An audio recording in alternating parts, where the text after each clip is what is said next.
नमस्कार मित्रांनो, आजच्या व्हिडिओमध्ये आपण तात्पुरता आनंद या विषयावर बोलत आहे. तर ॲक्च्युली तुम्ही बघू शकत असाल आपण शेअर मार्केट आणि या विषयांबद्दल व्हिडिओ बनवतो.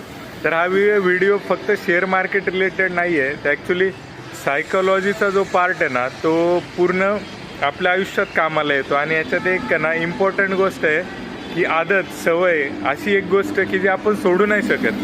म्हणजे आता जर जनरल टर्म्स विचार करायचा म्हटलं, कोणी दारू पितोय, तो दारू सोडू नाही शकत. कुणाला सिगरेटचा व्यसन आहे, तो सोडू नाही शकत. कोणी काही जुगाराचे ॲप डाउनलोड करतोय, मटका जुगार खेळतोय, ते सोडू नाही शकत. त्याच्यानंतरून शेअर मार्केटमध्ये भरपूर लॉस होतोय तरी पण तुम्ही ते सोडू नाही शकत.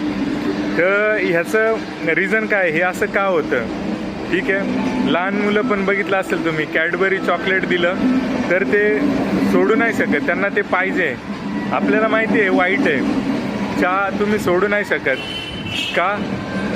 त्याचं रिझन असं आहे मित्रांनो की आपल्याला जो तात्पुरता आनंद मिळतो ना, तात्पुरता आनंद आपल्याला बऱ्याचशा गोष्टी विसरायला हे करतो. ते ना एक सायकोलॉजी आहे, डीप सायकोलॉजी आहे. आपला जो मेंदू आहे ना, त्याला म्हणजे त्याला बाकी गोष्टी, वेळ आणि अजून गोष्टी त्याला कळत नाहीत. त्याला आहे ना एकच गोष्ट कळते की म्हणजे एक आनंद, एक त्याला काय म्हणूया, एक हॅपी फिलिंग. म्हणजे आपला जो मेंदू आहे ना, तो इमोशनल आहे, तो क्वांटिटेटिव्ह नाही आहे. त्यामुळे आहे ना काही गोष्टी आहेत ना आपल्याला पैशांमध्ये मोजता येत नाही, असं आपण बऱ्याच वेळा म्हणतो.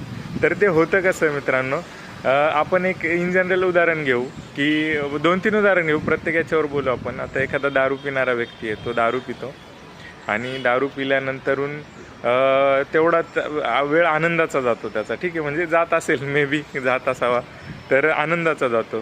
तर मग पुन्हा जर दारू पिली, पुन्हा एखादं पावसाचं वातावरण झालं, पुन्हा एखादं काही फंक्शन आलं, तर दारू पिलं तर त्याला फार छान वाटतं. ठीक आहे, त्याला आनंद होतो.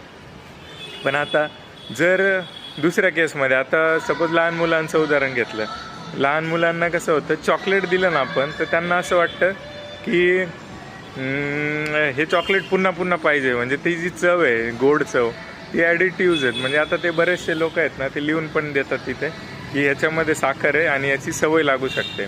कोल्ड्रिंक्सवर तसं लिहून देतात. शेअर मार्केटच्या याच्यात हे होतं की फायनान्शियल रिस्कचा विषय आणि याची आदत लागू शकते.